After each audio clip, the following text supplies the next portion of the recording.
প্রভাবিত করতে পারছেন, সেরকমটা এখনো মানে সেরকম একটা সার্কেল বা সেরকম একটা কিচেন সার্কেল এখনো গড়ে উঠেছে বলে আমার মনে হয় না।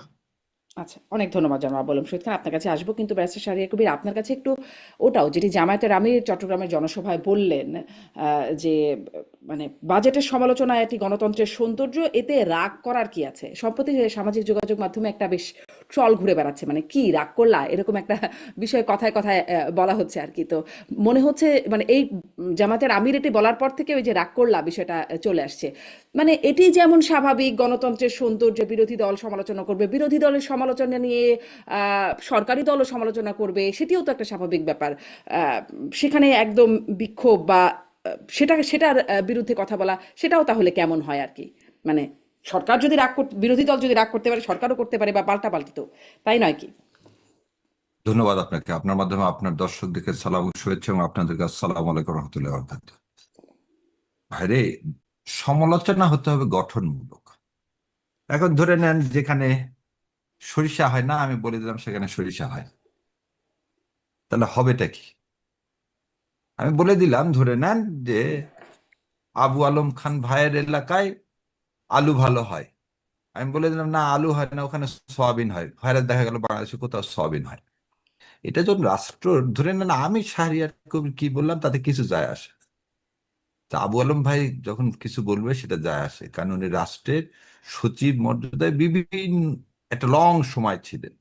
আর মাননীয় প্রধানমন্ত্রী যখন বলবেন, সেটা কিন্তু মানে ওয়েট না, তার কথাটাই বাংলাদেশের মানুষ কি করবে, বিশ্বাস করবে, এবং তার উপর ভিত্তি করে দেশ চলবে।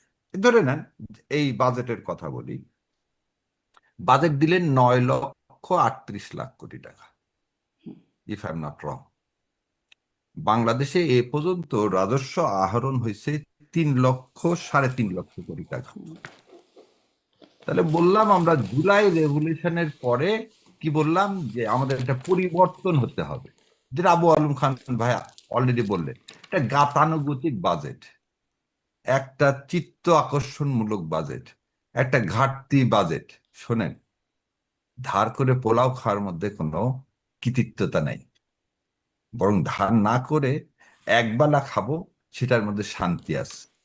সো বিএনপি যে বাজেটটা দিয়েছে, এই বাজেটের উৎসটা দেখে, তাদের যে রাজস্ব আদায়ের যে চিন্তা, যে লক্ষ্যমাত্রা স্থির করছে, এই লক্ষ্যমাত্রা হচ্ছে দেখা যাচ্ছে জমিদাররা যেভাবে পিঠে ইয়ার কাছ থেকে নিত, বা নীলকরেররা যেভাবে ব্রিটিশরা নীলকর চাষ করার জন্য চাষিদের কাছ থেকে আদায় করতো, ওরকম আদায় না করলে এই বাজেট তো দূরের কথা, ঘাটতি তো দূরের কথা, অর্ধেক টাকাও তার ইয়া অর্ধেক টাকাও জোগাড় করার কোনো ক্যাপাসিটি নাই।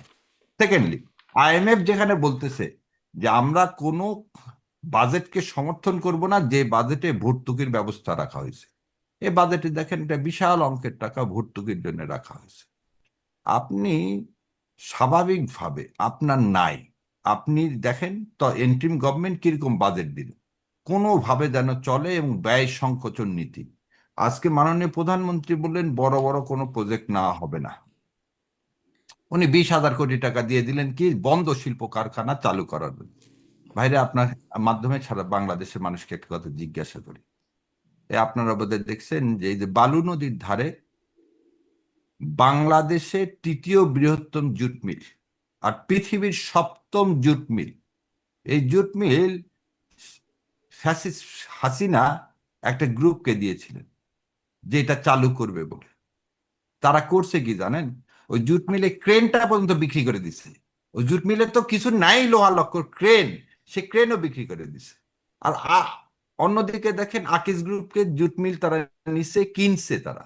এগুলো তো জুট মিল দিছে নামমাত্র মূল্যে, কিনছে, সেই জুট মিল গুলো প্রফিটেবল হচ্ছে।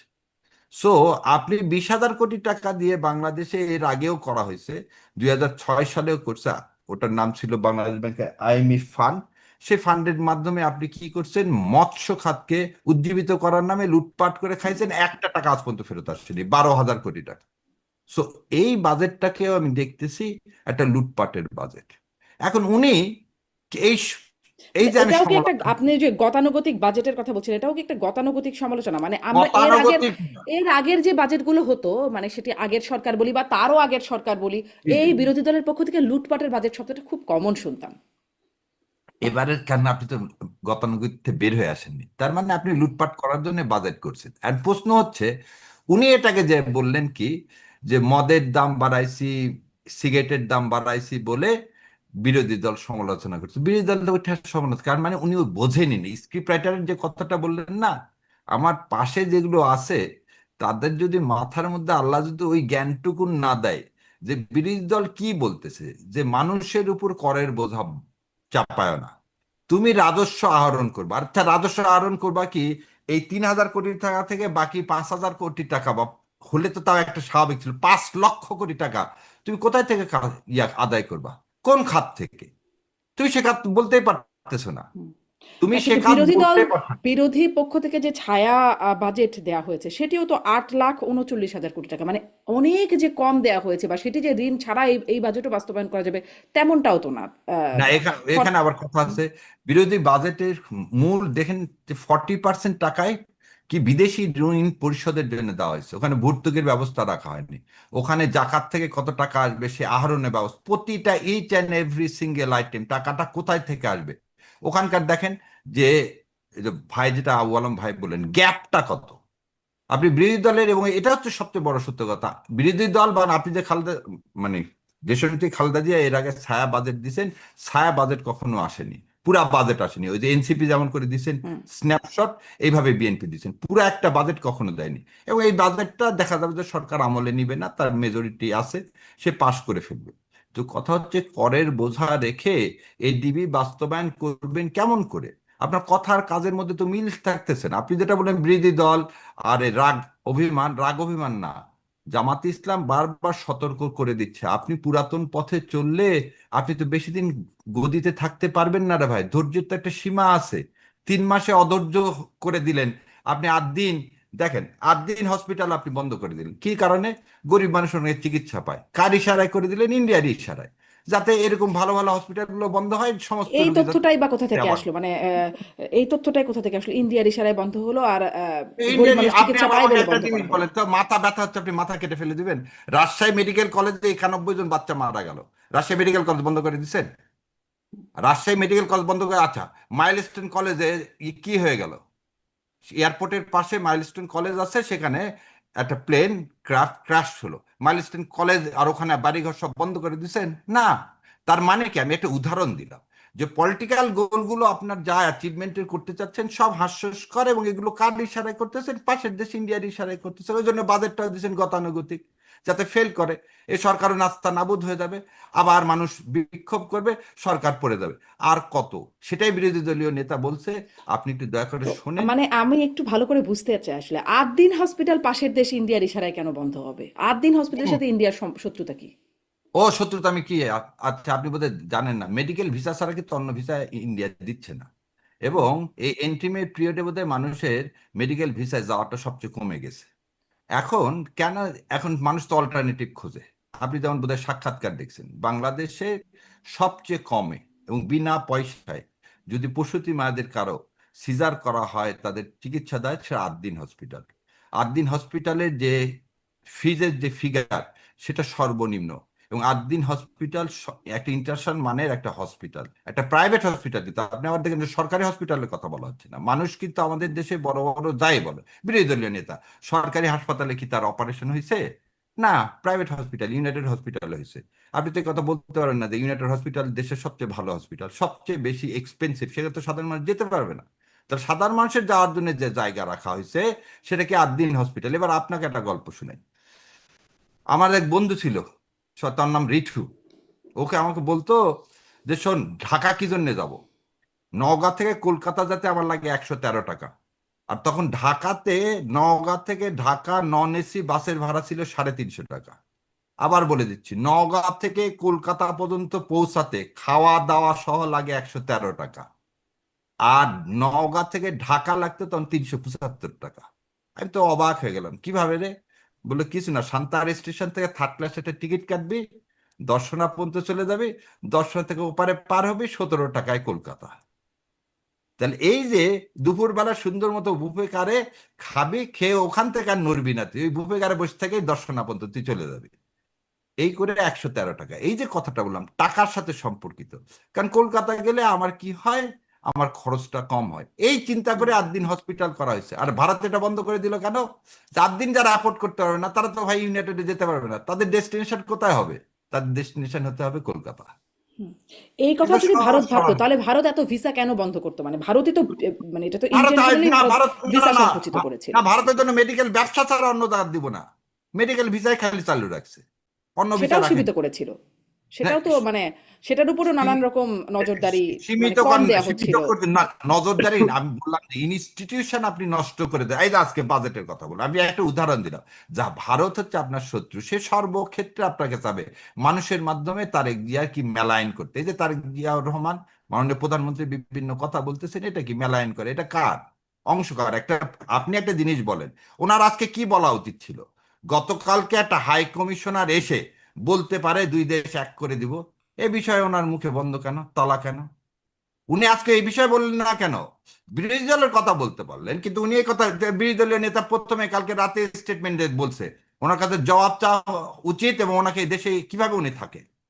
কালকে একটা লোক এসে বললো 160 কোটি লোক আমরা সব এক হয়ে যাবো। আরে যে দেশের 22% লোকের টয়লেটের ব্যবস্থা নাই, সে দেশের সাথে বাংলাদেশ যাবে? আরে তোমার দরকার হয় বাবা, তুমি বাংলাকে না পারো চালাতে, আমাদের সাথে দিয়ে দাও। যেমন তো করিমগঞ্জকে জোর করে আমাদের কাছ থেকে নিয়ে নিছো, সব ফেরত দাও। আসাম আর করিমগঞ্জ পশ্চিমবঙ্গ ফেরত দাও, আমরা ভালো মতো চালাতে পারবো। আমাদের কি নিতে যায় না? উনি এ বিষয়ে কোনো কথা বললেন না। উনি বাজেটটা সম্পর্কে কনস্ট্রাকটিভ আমি কোনো একটু কথাই আবু বলতে আলম পারলেন শহীদ খানের কাছে যেতে চাচ্ছিলাম, তবে এই প্রসঙ্গটা একটু আপনার কাছ থেকে শুনেই তারপরে যাই, যে এই যে কোনো কথা বললো না এই বিষয়ে, মানে এরকম কথা তো আসলে সুন্দর শোনা যায় বলে অনেক সময় অনেক কথা বলা হয়, খুব মানে লিটারেলি মিন করা হয় কিনা, মানে আমি ভারতীয় হাই কমিশনের বক্তব্যের প্রসঙ্গটা জিজ্ঞাসা করছি, এরকম একটা বিষয় কিনা। আর এই বিষয়ে মানে দুঃখিত, মানে মুখ বন্ধ বা কথা বলছেন না সরকার, আপনি যে অভিযোগটা করলেন, ধরেন হাদি হত্যাকাণ্ড নিয়ে তখন যেই ভারতীয় আধিপত্যবাদ, সেভেন সিস্টার আলাদা করে দেওয়া ইত্যাদি নানান রকম কথা শোনা গেল, এখন যখন মমতা বন্দ্যোপাধ্যায় বললেন যে স্বরাষ্ট্রমন্ত্রী অমিত শাহ নির্দেশে হয়েছে, কারা করিয়েছেন মানে তিনি করিয়েছেন, কাদের দিয়ে করিয়েছেন মমতা বন্দ্যোপাধ্যায় জানেন, সেখানেও সরকার মুখ বন্ধ রাখলো। এবং বিরোধী দল বা যদি বলি জামাত শিবির, তারাও তো কোনো আনুষ্ঠানিক বিবৃতি, প্রতিবাদ, শক্ত আন্দোলন, রাস্তায় কিছু করলো না, যেখানে হাদি হত্যাকাণ্ডের পরে একদম প্রথম আলো ডেইলি স্টার উদিচি ঘোষণা দিয়ে জামাত শিবিরের পক্ষ থেকে, মানে শিবিরের পক্ষ থেকে, জামাতের বলবো না, শিবিরের পক্ষ থেকে একটা শিবির নেতাদের পক্ষ থেকে, আনুষ্ঠানিক শিবিরেরও না সেটি, ঘোষণা দিয়ে মানে হামলা টামলা করা হলো যে এটি ভারতীয় আধিপত্যবাদ। এখন যখন ভারতের পক্ষ থেকে বলা হচ্ছে গুরুত্বপূর্ণ ব্যক্তি, তখন আর তারাও কেন মুখে বন্ধ, মুখে কুলুপাটা? জানি না। আমি একটু বলতে পারি, আমার মুখটা খোলা। আমি গতকালকে, শোনেন, গতকালকে আমি জনসভা করছি 2 ঘন্টা বৃষ্টির মধ্যে দাঁড়ায় থেকে, 500-র মতো লোক বৃষ্টিতে ভিজছে, একজনও যায়নি। কোথায় করছে জানেন? বাহাদুর শাহ পার্কে। এই বাহাদুর শাহ পার্কে জনসভা করে তারপর ওখান থেকে স্যার সলিমুল্লাহর কবরে যে জিয়ারত করে আসছি। কিসের দাবিতে জানেন? একটাই দাবি, যে এই যে ভারত যে কথাগুলো বলতেছে, ব্রিটিশের মতো আমি ভারত ছাড় আন্দোলনের ডাক দিছি। আমি বলছি 3টা জিনিস। বাংলাদেশে যতগুলো ভারতীয় লোক আছে তাদেরকে কি করতে হবে? এই দেশ থেকে তাদের ওয়ার্ক পারমিট বাতিল করতে হবে। 2 নম্বর কথা বলছি, কিন্তু বাংলাদেশ। আপনি বলছেন, আপনি বললেন, কিন্তু আমার কথা কথাটা হচ্ছে শেষ আপনি করে যেই দিই। দলটা সমর্থন করেন, যেই দলটা হ্যাঁ, বিরোধী দল, যারা বললে আসলে ম্যাটার করে, আপনি একটু আগে বলছিলেন না আপনি বললে কিছু হবে না, প্রধানমন্ত্রী বললে হবে, বা হয়তো বিরোধী দল বললে হবে, তো বিরোধী দল কেন মুখে কুলুপাটা? সংসদে আল্লাহ কেন কার বললো না, কথা রাস্তায় কেন কবুল। নামলো না? বোন, আপনি কিন্তু শুরু করছেন হাদিকে দিয়ে। হ্যাঁ, হ্যাঁ। হাদি কিন্তু কোনো দলের নাই। হুম। সো আল্লাহ যে আমার কথা কবুল করবে না আর আমার পিছনে লোককে দাঁড় করায় দিবে না, কে বলছে? এবং কালকে কিন্তু প্রথম বাংলাদেশের ইতিহাসে ভারত বিরোধী জোট গঠন হয়েছে, এবং তার নাম দেওয়া হয়েছে কি জানেন? জুলাই ফ্রন্ট। জুলাই ঐক্য ফ্রন্ট গঠন হয়েছে 11টা দল নিয়ে, এবং ইনশাল্লাহ রাস্তায় দেখবেন। প্রথম কথা হলো যে বাংলাদেশ জামাত ইসলামের প্রতিবাদ করছে। এখন 2টা জিনিস, এখানে একটু একটা জিনিস বোঝা উচিত। তারেক জিয়াকে ধরেন নেন, কালকে আমরা আন্দোলন করে ফেলে দিলাম হোটেল বিদ্যা অল্টারনেটিভ।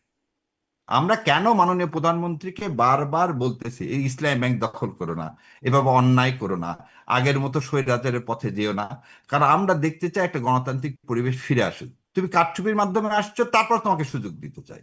কিন্তু উনি যদি এটা দখল, যদি উনি অর্জন করতে ব্যর্থ হয়, তার আশেপাশের লোকজনগুলো যদি তাকে ওই আবার সেই দিল্লির সার্কেলের মধ্যে যদি সে ঢুকে যায়, পরিণতি ভয়াবহ। সেটাই তাকে মনে করিয়ে দেওয়া, এর বেশি কিছু নেই। এবং আমি যা দেখতে পাচ্ছি, পরিণতি ভয়াবহ হতে বাধ্য। জি, আমি একটু জনাব আবু আলম শহীদ খান আপনার কাছ থেকে, আপনার অনেকগুলো বক্তব্য ব্যারিস্টার শাহরিয়ার কবিরের কাছ থেকে শুনলাম, মানে কোথায় কথা বলা লাগবে বা বলবেন আর কোথায় মুখে কুলুপ আঁটবেন এই বিষয়ে কি এখানে কি কোনো স্বার্থের বিষয়াদি আছে বলে মনে হয়? মানে আপনার একটু বিশ্লেষণী শুনি। না, উনি তো ওনার বিশ্লেষণ করবেন, যেমন ধরেন যে আদ্দিন হাসপাতাল বন্ধ করে দেওয়া ঠিক হয়নি। মানে আদ্দিন হাসপাতাল যে কারণে বন্ধ করে দেওয়া হয়েছে, লাইসেন্স বাতিল করা হয়েছে, সেটা আরো তদন্ত করে তাদেরকে আরো ফাইন টাইন আরোপ করতে পারতো এবং দায়ী ব্যক্তিদের খুঁজে বের করতে পারতো, এবং এই যে মনিটরিং এর দায়িত্বে যারা ছিল তাদেরকেও খুঁজে বের করা সম্ভব হতো। বাট এই কারণে আদ্দিন হাসপাতালের মতো একটা হাসপাতাল, যে হাসপাতালটা জনসেবা করছে, তাদের ঘাটতি আছে, তাদের সীমাবদ্ধতা আছে, এবং তাদের আইনের লঙ্ঘনও থাকতে পারে, সেই সব আপনি করেন, সেটা মনিটরিং করা তো সরকারের দায়িত্ব। বাট আপনি এইভাবে লাইসেন্স বাতিল করাটা এটা ঠিক হয়নি, এবং এতে জনসেবাটা বঞ্চিত হবে, জনগণ সেবা থেকে বঞ্চিত হবে। কিন্তু শাহরিয়ার ভাই যেভাবে বললেন যে ভারতের নির্দেশে আদ্দিন হাসপাতাল বন্ধ করে দেওয়া হয়েছে, এটা হজম করাও শক্ত। মানে এটা এটা এরকম হবে না, এটা হওয়ার কথা না। কারণ হচ্ছে যে ওই একটা হাসপাতাল বন্ধ করলে কি ভারতের খুব সুবিধা হয়ে যাবে? ভারতে যারা চিকিৎসার জন্য যান, শাহরিয়ার ভাই এটা নিশ্চয়ই জানেন, যে ভারতে কি ধরনের চিকিৎসার জন্য লোকজন যান। ভারতে এই সন্তান জন্ম দেওয়ার জন্য বাংলাদেশের কোনো রোগী যান বলে আমার মনে হয় না। এখন অনেক ধনী মানুষ থাকতে পারে, তারা ভারত কেন, তারা ইংল্যান্ডে চলে যেতে পারেন, আমেরিকাও চলে যেতে পারেন। কেউ কেউ আমেরিকায় যান, সেখানে নাগরিকত্ব পাওয়ার একটা সুবিধা ছিল আগে, সে কারণে সন্তান সম্ভব সম্ভব মায়েরা চলে যেতেন এবং নাগরিকত্ব পেয়ে যেতেন তাদের বাচ্চারা। তো এইখানে যে এই যে আদ্দিন হাসপাতাল ভারত বন্ধ করে দিচ্ছে, অথবা ভারতের নির্দেশে এটা হচ্ছে, ভারতের নির্দেশে প্রধানমন্ত্রী মুখে কুলুপ এঁটে রেখেছেন, এই কথাগুলো মনে হয় খুবই একদম খুব সাদা মাঠা মতো সাদা। এবং এই সব কথার আসলে কোনো মানে যৌক্তিক কথাবার্তা বলে জনগণ গ্রহণ করবে না। ভারত বিরোধিতা একটা আমাদের জনগণের মনে আছে, সেটা তো আলাদা জিনিস, সে কারণে আপনি ভারত বিরোধিতার কার্ড আমরা খেলতে পারি। কিন্তু এই খেলাটারও একটা নিয়ম করে খেললে ভালো হয়, সব কার্ড সব সময় খেলা যাবে না। তো এই সময়ে যদি আপনি শুধু ছোট্ট জিনিসের মধ্যেও মানে প্রধানমন্ত্রীর যে কোনো কাজের মধ্যে ভারতের নির্দেশ বা ভারতের ইয়ার পরামর্শ খুঁজে বের করতে চেষ্টা করেন, আপনি করতে পারেন, বাট এগুলো সত্য না। এখন ভারতের যে অ্যাম্বাসেডর আসছেন নতুন হাই কমিশনের, তিনি একটা বক্তব্য দিয়েছেন, সেই বক্তব্যের পজিটিভ নেগেটিভ দুভাবে আপনি মূল্যায়ন করতে পারেন। তিনি যে বক্তব্য দিয়েছেন, সেই বক্তব্যে তিনি নিশ্চয়ই এটা বলেননি যে বাংলাদেশ ভারতের সাথে বিলীন হয়ে যাক, এই কথাটা আমার তার বক্তব্য পরে কিন্তু আমি এটা মনে করিনি। এখানে তাকে ভিসা সংক্রান্ত বিষয় যখন প্রশ্ন করা হয়েছে, তখন তিনি এরকম একটা উত্তর দিয়েছেন যে আমরা 160 কোটি লোক, আপনার 20 কোটি লোক, আমরা একটা বিশাল শক্তি, আমাদের মধ্যে আরো অনেক ধরনের সম্পর্ক গড়ে উঠতে পারে, জনগণের সাথে জনগণের সম্পর্কের বিষয়গুলো থাকতে পারে, এবং ভিসাটা ইজি করার একটা বিষয় আছে। তো সুতরাং ওই কথাটাকে ভারত বাংলাদেশকে নিয়ে নিতে চায়, এরকম আমি মনে করি না, এরকম আশঙ্কা আমার নাই, এরকম চিন্তা করারও কোনো কারণ নেই। বাংলাদেশ এমন একটা দেশ যে ভারত এটাকে নেওয়ার কোনো প্রশ্নই উঠে না, মানে এখন পর্যন্ত আমি যা মনে করি। ভবিষ্যতে কি হবে, 10 বছর পরে, 5 বছর পরে কি হবে, সেটা তো আমি জানি না, বাট বাংলাদেশকে কেন ভারত নেবে? বাংলাদেশে এখানে 18 কোটি বা 20 কোটি মানুষের মধ্যে 90% যদি মুসলমান হয়, তাহলে আপনি চিন্তা করেন 18 কোটি মুসলমান, এবং ভারতে তো মুসলমানের সংখ্যা আমরা জানি। তো এই যে আমাদেরকে যদি ভারত নিয়েও নেয়, তাহলে যে মুসলমানদের যে একটা শক্তি, সেই শক্তি হুম। বিশাল শক্তি হয়ে যাবে। সেই শক্তির মোকাবিলা করা তো ভারতের জন্য খুবই কষ্টকর। সুতরাং ভারত এবং এই যে ইকোনমি, এই ইকোনমি কেন ভারত গ্রহণ করবে? মানে ভারতের বাংলাদেশ দখল করে নেওয়ার বা বাংলাদেশকে নিজের দখলে নিয়ে যাওয়ার, সিকিম ভুটান বানানোর কোনো পরিকল্পনা আছে এরকম আমার মনে হয় না। এবং সেই পরিকল্পনা যদি থেকেও থাকে কারো কারো মনে, কিছু কিছু লোক তো দুই দিকেই আছেন, যারা নানান ধরনের আষাঢ়ে গল্প করেন, নানান ধরনের কল্পনার জগতে বাস করেন, তারা এরকম ভাবতে পারেন। বাট প্র্যাকটিক্যালি এই ধরনের কোনো পরিকল্পনা ভারত সরকার বা ভারতের জনগণের থাকার কথা নয়, এবং আছে বলে আমি মনে করি না। জি, আবু আলম কিন্তু ভাই, এই যে, আপনাকে একটা প্রশ্ন জিজ্ঞাসা করতে পারি? আপা একটু বলেন। আচ্ছা দেন, করেন করেন। হুম। আপনি কি চিত্তরঞ্জন সুতার ডক্টর কালিদাস বৈদ্যকে চেনেন? নাম শুনছেন? না, আমি আবু আলম, ব্যক্তিগতভাবে চিনি না চিত্তরঞ্জন কিন্তু সূত্রের, নাম নাম শুনেছি। শুনছেন? উনি নাম বরিশালের শুনছেন? মানুষ ছিলেন, উনি হ্যাঁ, একসময় পাকিস্তানের এমপি ছিলেন, এটাও এটুকু জানি। এবং 70 উনি সালের এমপি ছিলেন, 73 সালে এমপি ছিলেন, তাই না?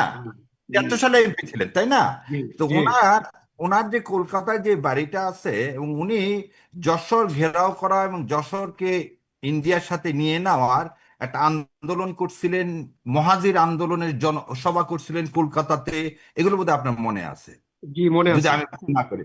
যদি এবং তাই সাথে সাথে থেকে এটাও আপনার মনে আছে কিনা জেনে নেন যে মুসলিম বাংলা করারও একটা আন্দোলন হচ্ছিল ওই সময়।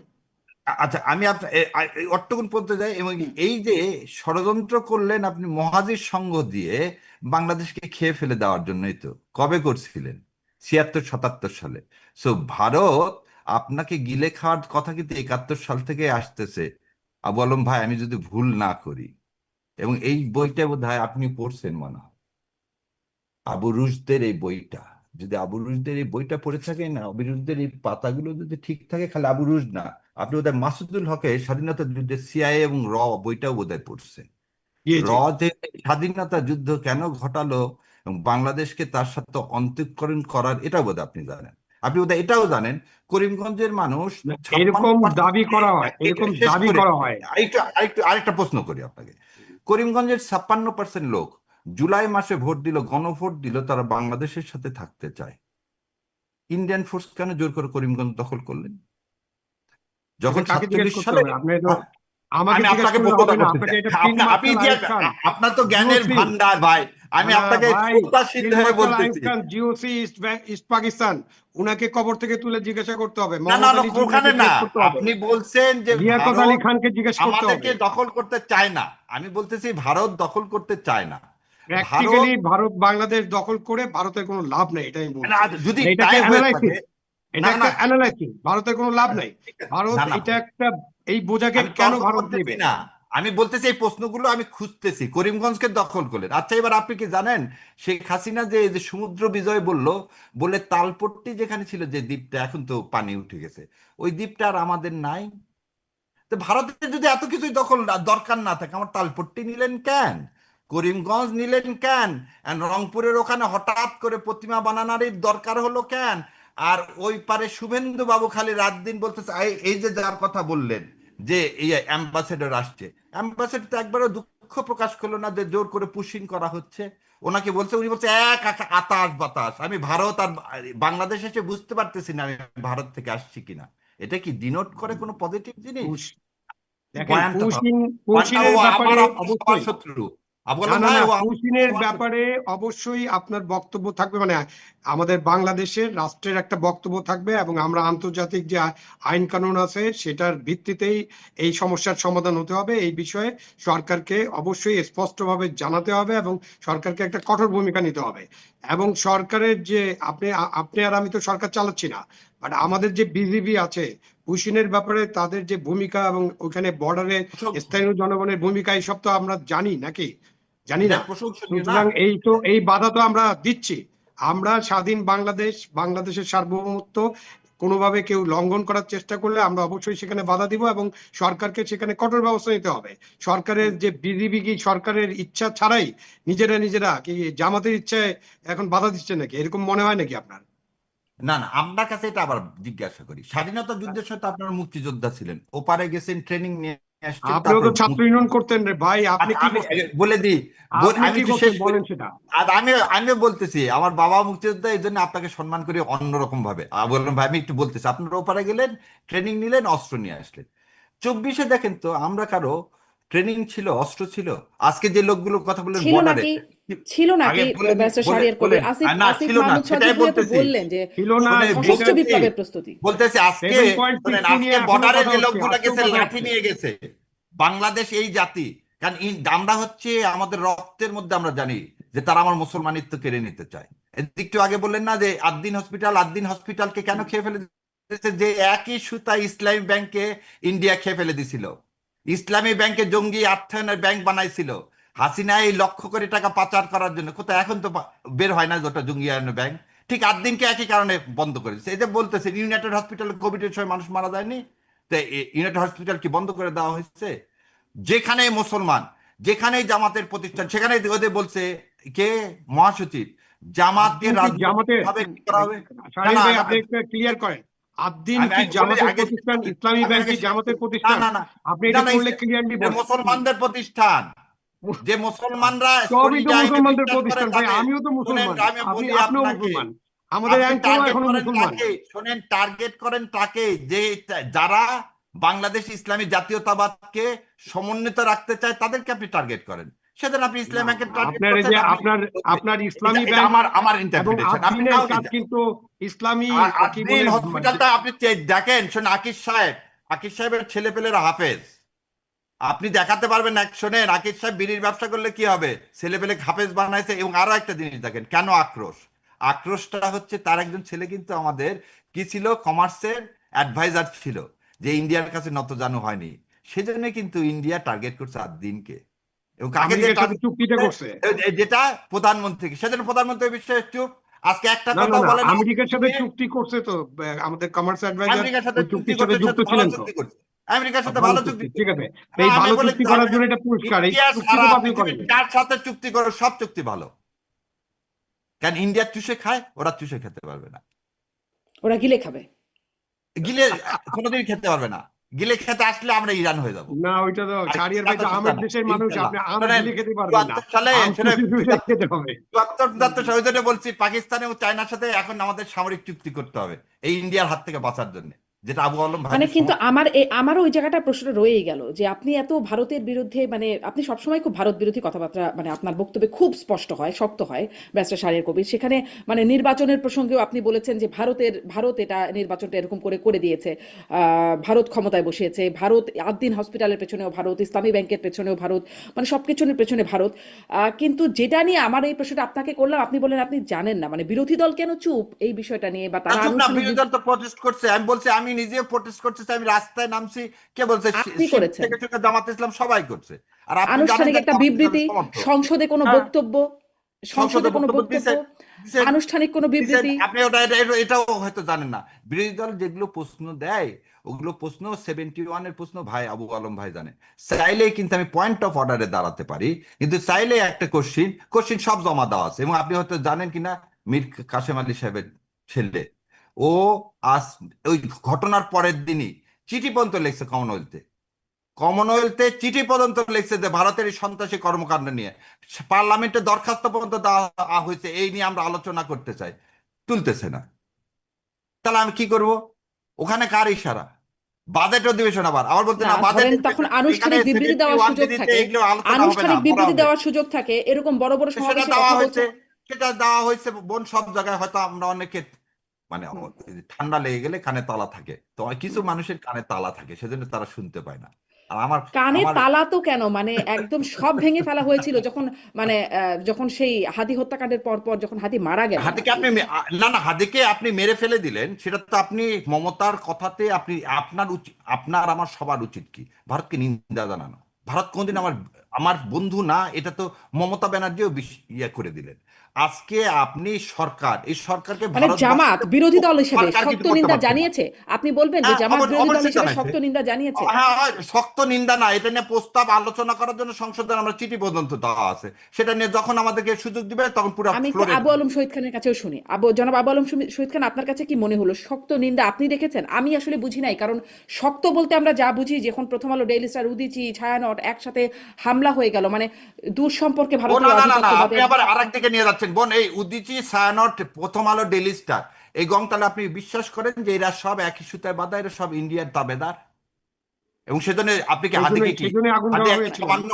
নাকি? এটা হাদি কি না সামান্য? সেই জন্য কি, এতে ঘুরিয়ে সেই জন্য দেওয়া কি উচিত আগুন ছিল। দেওয়া হয়েছিল? আগুন না, এতে ঘুরিয়ে দেওয়া উচিত, সব রয়ের আখড়া ও আচ্ছা আচ্ছা, সব এখনো ঘুরিয়ে আপনি দেওয়া, তাই মনে ঘুরিয়ে করেন? ফেলে দেওয়া হয়েছে, এটাও কেউ ঘুরিয়ে ফেলে দেওয়া উচিত। আমি এর আগেও বলছি যে লাকি আমার বিরুদ্ধে সু করেন। শোনেন, আপনি ছায়ানটকে, আচ্ছা আপনি কি জানেন রবীন্দ্রনাথ ঠাকুর ঢাকা ইউনিভার্সিটি বন্ধ করার জন্য 43 খানা চিঠি ব্রিটিশ রাজকে লিখেছিলেন? আপনি তাকে জাতীয় কবি বলেন, খুব ভালো লাগে। ছায়ানট আমার নজরুল নাই কেন? রবীন্দ্রনাথ ঠাকুরকে না না, জাতীয় কবি আপনাকে বলেন, আমাকে এটা বিশ্বকবি। বলেন না কেন, আপনার ছায়ানটে নজরুল নাই কেন? আচ্ছা এবার আমাকে বলেন, রবীন্দ্রসঙ্গীতের গান গাইতেন কে? আপনি কি এটা ছায়ানটে গেছেন? না, আমি ভাই না না বলি, না, শাহরিয়ার ভাই, ছায়ানটে নজরুল শোনেন, নাই, এই ধানমন্ডির কথাটা পাশে একদম, এটা মিথ্যাচার হয়ে যাবে। ছায়ানটে কোনটা নজরুল নাই, মিথ্যাচার হয়ে এটা যাবে? মিথ্যাচার রবীন্দ্রনাথ হয়ে যাবে। চিঠি লেখেনি? ছায়ানটে রবীন্দ্রনাথ রবীন্দ্রনাথ আছে, পঞ্চকবি আছে, বিরোধিতা নজরুল করেনি আছে, ঢাকা বিশ্ববিদ্যালয়ে? সবাই আছে। না, ঢাকা বিশ্ববিদ্যালয়ে বিরোধিতা করেননি, বঙ্গভঙ্গের বিরোধিতা করেননি রবীন্দ্রনাথ। রবীন্দ্রনাথ রবীন্দ্রনাথ তো এদেশের অবশ্যই মানুষের বঙ্গবন্ধুর টাকা বিরোধিতা করছে, পয়সা বা নিয়ে যে ঢাকা কলকাতায়, বিশ্ববিদ্যালয়ের বিরোধিতা শোনেন করেছেন, এরকম এটা শোনেন নিয়ে অনেক বিতর্ক আছে। শোনেন আমরা আমার বাড়ি এমন কিছু নিয়ে নওগাঁ, আজকে আলোচনা, শোনেন শোনেন আমার আমার মনে বাড়ি হয় যে নওগাঁ। শারমিনের পুরো আত্রায়ের আলোচনাটাই মানুষকে, ভেস্তে চলে যাবে শোনেন, এরকম আত্রায়ের আলোচনা মানুষকে করতে গেলে। চুষে খাইছে রবীন্দ্রনাথ। সাদাতপুরের মানুষকে চুষে আবারও খাইছে চুষেই খাচ্ছে। রবীন্দ্রনাথ, কুষ্টিয়ার মানুষকে চুষে খাইছে রবীন্দ্রনাথ, চুষে খেয়ে কলকাতায় যে বসে খেয়ে কি সমাবেশ ওখানে দিচ্ছিলেন। এখন যে কোনোদিন দুধ খান চায়নি সেই দুধের সমবায়টা রবীন্দ্রনাথ, কোনোদিন এই জায়গাটা কে বাংলার দিয়েছে? উন্নতি চায়নি। রবীন্দ্রনাথ কোনোদিন এই বাংলার উন্নতি না চায়নি না না, আবু বলুন। শাহজাদপুরে যে আপনি এখন দুধ খান, সেই দুধ যে ঢাকার মানুষরা খায়, সেই দুধের হ্যাঁ, যে বাথান এবং সেই যে জায়গাগুলো এই গরিব মানুষদেরকে কে দিয়েছে? কে কার দিয়েছে? জমিদারি থেকে দিয়েছে? কার জমিদারি থেকে দিয়ে গেছে? ভাই এইটা আপনি এগুলো মানে তাহলে আরেকটু আগে একটু যান, 1793 থেকে আসেন না কেন ভাই? শোনেন ইতিহাস তো, আপনি হচ্ছে আমার সিনিয়র মানুষ, গুরু তাহলে তো মানুষ, ভাই কিন্তু আপনি আপনি এভাবে প্রশ্ন করলে আদম হবে হাওয়া না। থেকে আমরা এখন ইতিহাস তাহলে আপনি শুরু আপনি করবো বলতে না। হবে যে 100 বছর থেকে রবীন্দ্রনাথ আসেন, কোনদিন এদেশের আপনি মানুষের 100 ভালো চায়নি 100 ভাই। খ্রিস্টাব্দ থেকে আসেন, না শোনেন, জমিদারি শুধুমাত্র কোন মোগল আমল থেকে জমিদার, আসলে তো শোনেন, হবে না। মুসলমান শুধু জমিদার বাদে ইখতিয়ার উদ্দিন মোহাম্মদ বখতিয়ার আমাকে একটা খিলজির জিনিস কথা বলেন বললে তো, হবে না। আমাকে এটা বলেন, সলিমুল্লাহ ঢাকা ইউনিভার্সিটির জায়গা দিল, রবীন্দ্রনাথ কেন একটা ইউনিভার্সিটি করার জায়গা দিল না? রবীন্দ্রনাথ কেন ইউনিভার্সিটির বিরোধিতা করলো? আপনি এটা বলেন। সলিমুল্লাহ ঢাকায় জায়গা দিল বিশ্ববিদ্যালয় করা, তাই আমার নওগাঁতে জায়গা দিতে পারতো প্রতিশরে, তাই ভাই সাজাদপুরে জায়গা দিতে পারতো, তাই সলিমুল্লাহ কুষ্টিয়ায় সাহেব জায়গা ঢাকা দিতে পারতো, কেন বিশ্ববিদ্যালয়ের জানি? জায়গা দিছে শোনেন, কিনা উল্টা এটা করলো নিয়ে কি? অনেক বিতর্ক আছে, শোনেন এগুলো নিয়ে ভাই আমরা ভাই ভাই আমরা ভাই ডকুমেন্ট ভাই দেখি। ভাই ভাই, আমরা 2 বিঘা ডকুমেন্ট দেখি, জমিও কেড়ে ডকুমেন্ট দেখেন। নিছেন। ঢাকা শোনেন, বিশ্ববিদ্যালয়ের জায়গা বাগানটা সলিমুল্লাহ সোজা দিয়েছেন, করার জন্য এইটা 2 প্রমাণ নাই। বিঘা জমিও কেড়ে নিছেন। শোনেন, বাগানটা সোজা করার জন্য 2 বিঘা জমি কেড়ে নিছেন না 2 বিঘা কৃষকের? জমি কবিতা লিখছে এই জন্য না? আসলে ওই জন্য বললাম ইউনিভার্সিটি দেন না, 2 বিঘা জমি কেড়ে নেন। হুম। রবীন্দ্রনাথ কোনদিন আপনার ছিল না। আচ্ছা, চলেন। রবীন্দ্রনাথ মানে প্রথম আলো ছায়ানট উদিচে এগুলো গুড়িয়ে দেওয়া উচিত। রবীন্দ্রনাথ চুষে খাচ্ছেন মানে এই তথ্যগুলো এখন আগে খুব একটা শুনতাম না, এখন হয়তো আপনাদের কাছ থেকে নতুন নতুন করে শুনছি। আম, কারণ আমরা আমাদেরকে বলতে চাননি, ইসলামী বাংলাদেশের মানুষের কাছ থেকে ইসলামী জাতীয়তাবাদটা কেড়ে নিয়েছেন 1954 থেকে। কেন একমাত্র লোক হোসেন শহীদ সোহরাওয়ার্দী বলতো, এই হোসেন শহীদ সোহরাওয়ার্দীকে সেদিন ইন্ডিয়া মেরে ফেলে দিল বৈরুতে। এটাও নতুন, এটাও আপনাদের কাছে নতুন মনে হবে। কারণ হোসেন শহীদ সোহরাওয়ার্দীকে না মারলে তো বঙ্গবন্ধুর মতো লোককে, শেখ মুজিবুর মতো লোকের হাতে আওয়ামী লীগ তুলে দিয়ে এই বাংলাদেশ নামক ইস্ট পাকিস্তান নামক দেশটাকে করদ রাষ্ট্রে পরিণত করতে পারে না। সুপরিকল্পনা আজকে না, বহু আগে থেকে। ওই করিমগঞ্জ যেভাবে ও গিলে খাইছে, আমাদের আমাদের আপনাকেও কিন্তু গিলে খাবে। অনেক গবেষণার মধ্যে ঢুকে যেতে হবে। জি, আমরা আমরা তাহলে ওই এতদিন জানতাম, মানে আপনি বলছেন ইন্ডিয়া মারছে, আমরা এতদিন জানতাম পাকিস্তানিরা মেরে ফেলছে। কোথায় থেকে ওই কোথায় চলে যাচ্ছি আমরা? যেমন জানি ভাই, যেমন আমরা জানি যে পাকিস্তানিরা বুদ্ধিজীবীদের হত্যা করছে ইন্ডিয়া। যেমন শহীদুল্লাহ খানকে যখন বলা হয় যে শেখ হাসিনার হাজবেন্ড পর্যন্ত, উনি একজন বিজ্ঞানী, 71 সালে পুরাটা সময় চাকরি করলো অ্যাটমিক এনার্জি কমিশনে। ভাইরে, বুদ্ধিজীবী হত্যাই করতে হয়, তাহলে শেখ হাসিনার স্বামীকে কেন হত্যা করলো না? হত্যা করছে কারা? ইন্ডিয়া। এই সত্যটা মেনে নেন। কারণ 72 সালে কোন সব পাকিস্তানি সব বুদ্ধিজীবীদেরকে তো আর হত্যা করে নাই, কেউ কেউ সব তো বেঁচেও বুদ্ধিজীবীকে আছেন। ইন্ডিয়া মারছে আমার দেশটাকে করদ্রাস্ত করার জন্য। এবং জি, আপনাকে আরো একটা জিনিস বলি, গুম প্রথম করছে কে ভাই? তো জানেন, সেলিমকে প্রথম কে গুম করলো ভাই 72 সালে? সেলিমকে কে গুম করলো প্রথম 72 সালে? আপনারা বলেন মুজিব বাহিনী মুক্তিযোদ্ধাদেরকে বলতে হত্যা করছে 71 সালে। তাজউদ্দিনকে তো হত্যা করতে গেছিলই। এই সত্য একটা কিভাবে লুকাবো? আচ্ছা, সেই মানে আমার কাছে মাঝে মাঝে মনে হয় যে আদম হাওয়া থেকে ইতিহাস শুরু হয়ে যাবে কিনা এখন আবার কথা বলতে বলতে, এত আগে না থেকে না না না, আহ, আমরা এত বাংলার আগে মধ্যেই থেকে থাকি, 12 ভূঁইয়ার মধ্যেই থাকি, হ্যাঁ, 12 এত ভূঁইয়ার আগে থেকে মধ্যেই শুরু থাকি। হয় মানে আমরা সবসময় জামাত ইসলামের বক্তব্য শুরু করতে শুনি যে 47 থেকে আগে, মানে এই 47 থেকে শুরু হয়। কারণ হচ্ছে আপনাকে ইতিহাসটা পড়ানো হয় 52 থেকে, আপনাকে 1905 সাল পর্যন্ত যেতে দেয় না, এটাই না হিন্দু। না, এখন 52 থেকে হলে 1793 হবে থেকে কি, শুরু করতে হবে। পাকিস্তানের বিরোধিতা করা শুরু হবে। হ্যাঁ, মানে তাহলে আমরা মুঘল আমল কেন বলবো না, তাহলে আমরা মুঘল আমল মুঘল মুঘল আমল, বলবো। তার আগে তাহলে না, পাল বংশ, 1905 থেকে বাংলা। সেন বংশ, তাদের কথা বলি না কেন? না, ওই তো আমি আসলে আসলে যেতে চাই না, সত্যি সত্যি সেই আদম হাওয়াতে গিয়ে পৌঁছাবো, আমরা সেখান যেতে থেকে পারি, শুরু আমরা করতে যেতে হবে। পারি, কোনো সমস্যা নেই। হ্যাঁ, তাহলে আর আমাদের এরপরে মানে 26-এর পরে আর যাওয়া হবে না, আদম হাওয়া থেকে শুরু করতে করতে 26 পর না প্রতিদিন ভাই, শেষ হয়ে আমার যাবে। 26 মতো থাকি। এখন এসে যেটি আর একটা সামনের একটু কথা বলতে চাই, সামনে সিটি নির্বাচন নিয়েও টুকটাক কথা শুরু হয়েছে এবং সেখানে সম্প্রতি আমরা শুনলাম প্রধানমন্ত্রীর উপদেষ্টা বললেন যে সামনে সেখানে আসলে আওয়ামী লীগের নেতাকর্মীরা যারা আসলে মানে তারা আওয়ামী লীগের দলীয় পরিচয় বা প্রতীক ব্যবহার না করে তারাও নির্বাচন করতে পারবেন, এমনকি পদধারী যারা আছেন তারাও পারবেন। এটিকে আসলে মানে এতে আসলে সামনে নির্বাচনে কোনো ইস্যু হয়ে দাঁড়াবে কিনা? আম, জনাব আবু আলম শহীদ খান, আপনার একটু মন্তব্য শুনে নিশ্চয়ই ব্যাসের সারেরও এখানে বিধ্বংসী মন্তব্য নিশ্চয়ই থাকবে। আহ, না, আমার বলবেন। মনে হয় যে সামনে নির্বাচনে এটা কোনো বড় ইস্যু না। কারণ যদি নির্বাচনে আপনি, যেহেতু আমি এখনো আইনটা কিভাবে গ্রহণ করা হচ্ছে আমি জানি না, যদি আপনার কোনো মার্কা না থাকে, এবং দলীয় প্রতীক না থাকে এবং দল থেকে যদি কাউকে মনোনীত না করা হয়, যদিও আমরা দেখছি যে জামাতে ইসলামী, এনসিপি তাদের মনোনয়ন ইতিমধ্যেই ঘোষণা করে ফেলেছেন, সুতরাং দলের পক্ষ থেকে মনোনয়ন ঘোষণা হচ্ছে। তো এই স্থানীয় সরকার নির্বাচন নিয়ে যত কথা হয়েছে, যত রকম প্রশ্ন উত্থিত হয়েছিল, সবই হলো দলীয় প্রতীক এবং দলীয় নির্বাচন নিয়ে। সুতরাং এই যে পরিবর্তন, সেখানে তো একটা পরিবর্তন আসা দরকার। সেই পরিবর্তনটা হলো যে দলীয় প্রতীকে বা দল থেকে কেউ নির্বাচন করবেন না। তো সেখানে যদি নিরপেক্ষ মানুষরা নির্বাচন করেন বা দলের সমর্থক থাকতে পারেন, বাংলাদেশ তো একেবারে অনেক দলে বিভক্ত, সুতরাং কে কোন দল কোথা থেকে কার লেজুর জড়িয়ে আছে এটা তো জানা খুব কঠিন। কিন্তু ভালো মানুষেরা যদি নির্বাচন করতে চান, এবং নির্বাচন মানে তো নির্বাচন, জনগণ ভোট দিবে। এখন শাহরিয়ার ভাই তো একটু আগে বলছেন যে এই বিগত পার্লামেন্ট নির্বাচন এটা নাকি কারচুপি নির্বাচন ছিল, এবং কারচুপিটা ওনারা মেনেই নিয়েছেন ইচ্ছা করে, যে যাতে এই কারচুপি নির্বাচনের মধ্য দিয়েও কিছু ভালো কাজ করা যায়।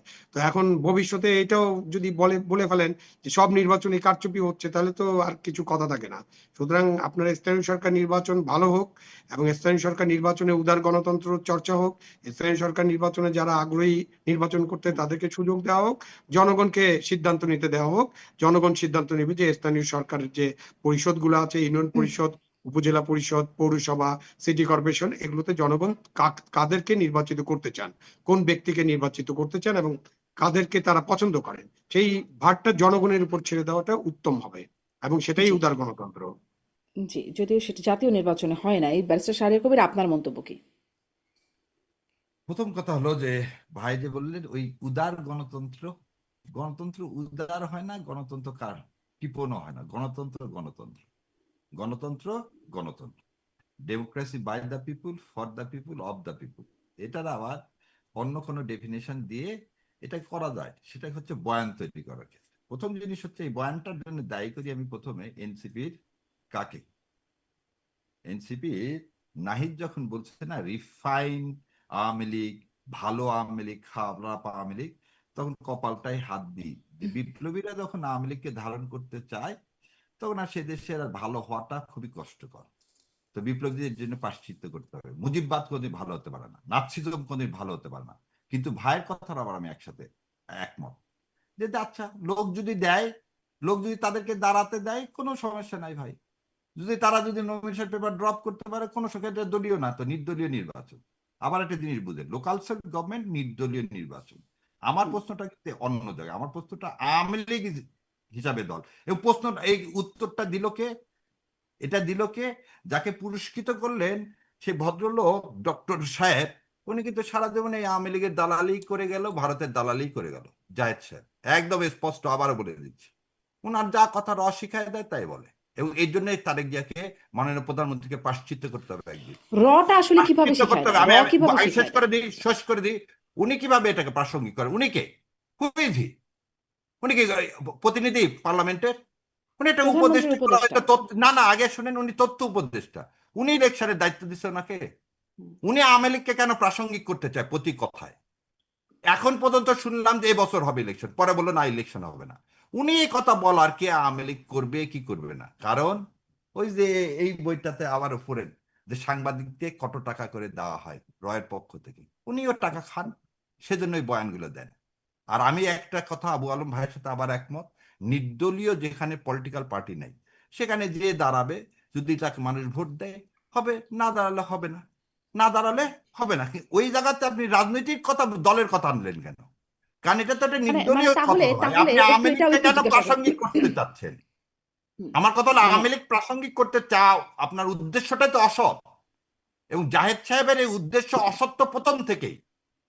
তো অসৎ উদ্দেশ্য কোনোদিন আমরা মেনে নিব না।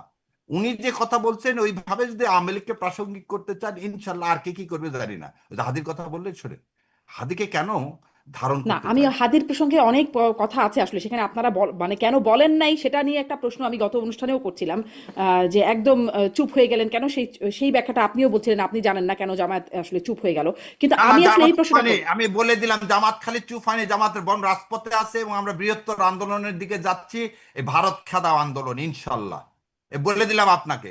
জামাত কেন, এই দেশের সমস্ত ধর্মপ্রাণ সমস্ত মানুষ যারা এই দেশকে ধারণ করে তারা কোনোদিন এটা মেনে নিতে পারবে না। জি, এবং এর জন্য খেসারত দিতে হবে তারেক রহমানকে, কারণ উনি এ বিষয়ে এখনো তার নিজের অবস্থান ইয়া পরিষ্কার করেন না। সেই জন্য দুঃসাহস হয় একটা হাই কমিশনার এসেই দুই দেশকে এক করে দিতে চায়। একটা প্রধানমন্ত্রী যে না জি, বুঝে আপনার ওই তাদের ব্যাখ্যাটা সঙ্গে কথা বলে, আপনার এই ওই দুটো নিয়ে ব্যাখ্যাটা কথা বলতে স্পষ্ট। হবে। আপনি যে ব্যাখ্যাটা দিচ্ছেন সেটি আপনার অবস্থাটা মনে হয় আপনি স্পষ্ট করেছেন, কিন্তু আপনি বলছেন যে দলীয় ব্যানার ছাড়া সবাই মানে অংশগ্রহণ করতে পারবে, মানে যেই ব্যাখ্যাটা একটু আগে দিচ্ছিলেন সেখানে একটু জানতে হ্যাঁ। চাই। ধরেন সুপ্রিম কোর্ট বা নির্বাচন হলো, হুম। সেখানে সেখানে তো দলীয় ব্যানার, সেখানেও তো দলীয় প্রতীক নেই, স্থানীয় সরকারের মতোই কোনো প্রতীক নাই, কিছু না। তারপরেও সেখানে মানে যেটি বলা হলো আওয়ামী পন্থী হিসেবে বলে তাদেরকে সেই 40 জনকে তাদের মনোনয়নই দিতে দেওয়া হলো, মানে সেটাই বাতিল করে দেওয়া হলো। সেটি কি একটা সঠিক কাজ হচ্ছে? যেহেতু আপনি আইনজীবী, ফলে আপনার কাছে এটি আরো বিশেষ করে জানতে চাও। আচ্ছা, আপনি কিন্তু একটু আগে বললাম যে জনগণ যদি দিতে দেয়, বলে দিচ্ছি না, জনগণ যদি দিতে দেয়, আমি কি আমি সুপ্রিম কোর্টের একজন সদস্য, একটা নাম ধরে ধরে বলে দিতে পারি এরা কারা, এরা মানে কারা, জনগণ এরা যদি আপনি শুধু, আর মানে না আপনার আমি না বিপরীত পক্ষে আমার যারা তারা কথাটা জনগণ। আবার কথাটা বুঝেন। সুপ্রিম কোর্টে 15,000 সদস্য, কত হাজার সদস্য, 15,000 সদস্য, এতগুলো প্রার্থী দাঁড়ালো, এই কজন হুম, কেন দাঁড়াতে পারে? কেন সেদিন আপনি একটা জিনিস মনে রাখেন, একটা জিনিস আপনাকে বলে দিই। 3 তারিখে যখন রিটটা নিয়ে যাওয়া হলো, মরণাস্ত্র যেন ইউজ না করে, হুম, সমস্ত লয়াররা আমরা সহ সেখানে গেলাম। সেখানে এই 40 জনাই সেদিন যে ওখানে বিরোধিতা করছিল, কিসের বিরোধিতা করছিল? আমার রাষ্ট্রের বিরুদ্ধে ভারতীয় সংস্কৃতির সহযোগিতা করছিল। তারা তো দেশদ্রোহী। আপনার তো আরো বলা উচিত যে এই 40 জন আসলে দেশদ্রোহী।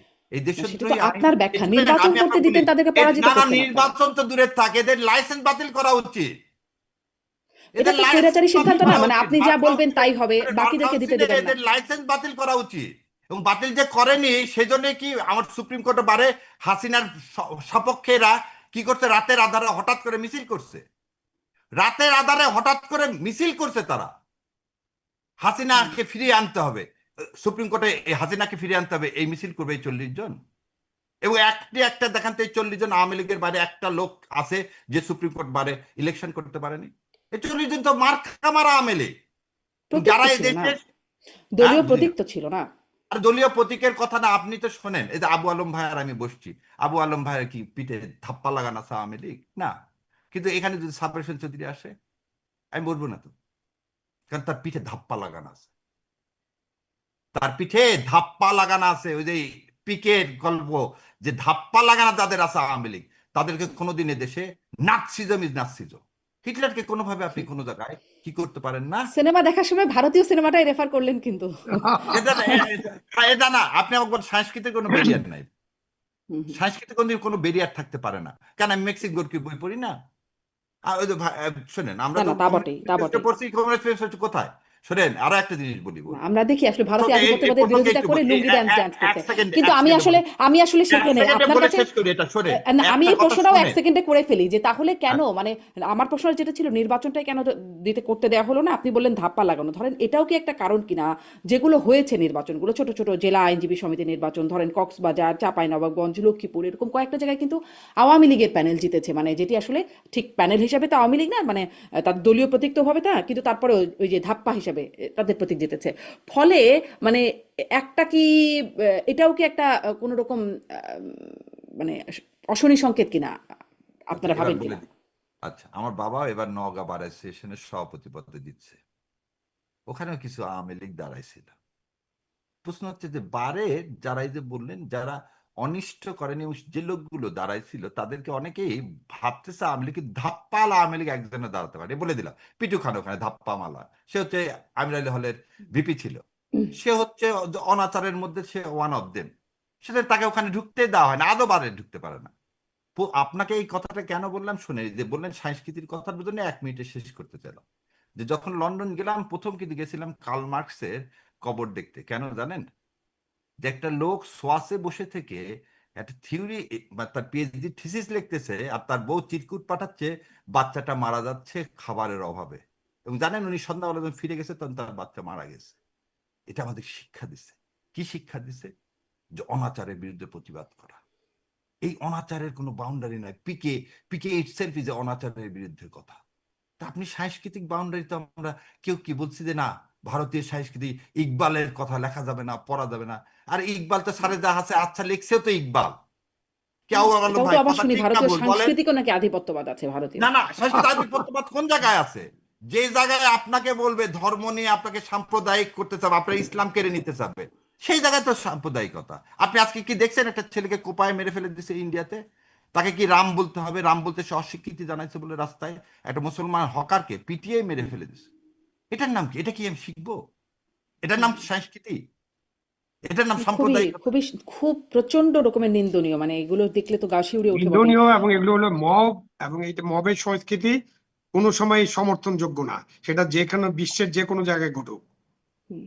যখন আমাদের দেশের বাউলদের চুল কেটে দেয়া হচ্ছে, আমাদের হ্যাঁ, দেশের আপনি মানে আপনি এটা সেগুলো এটা ঠিক আগুনে না, এটা পুড়াই ঠিক না, দিবেন, এটা ঠিক না, মাজার এটা থেকে ঠিক না। উঠায় এনে পুড়াই দিবেন, তো এগুলো তো না, করছি এগুলো আমরা। এগুলো সুতরাং ঠিক না, এইসব না না, উদাহরণ, এগুলো এইসব উদাহরণ কখনোই সমর্থনযোগ্য না। এগুলোকে খালি সমর্থন সমর্থন করা না। যায় না, সমর্থন করলেই এবার মহাবিপদ। সমর্থন খালি না ভাই, আবু আলম ভাই, এগুলোর বিষয়ে কড়া পদক্ষেপ নিতে হয়। শোনেন, একটা লোক বাউল হ্যাঁ, আছে, শোনেন, কিন্তু আপনি এদের কড়া পদক্ষেপ তো, আপনি আপনার দেশে কিছু ঘটলে আপনি আমার দেশের সরকারকে কড়া পদক্ষেপ নিতে হবে, এবং কড়া পদক্ষেপটা নিতে হলে সকলের যৌথ উদ্যোগ লাগবে। সেখানে আমরা কিন্তু অবশ্যই। কাউকে কাউকে মুখ টিপে হাসতে দেখি, চুপচাপ থাকতে না দেখি, না, এবং তাদেরকে সমর্থন করতে দেখি।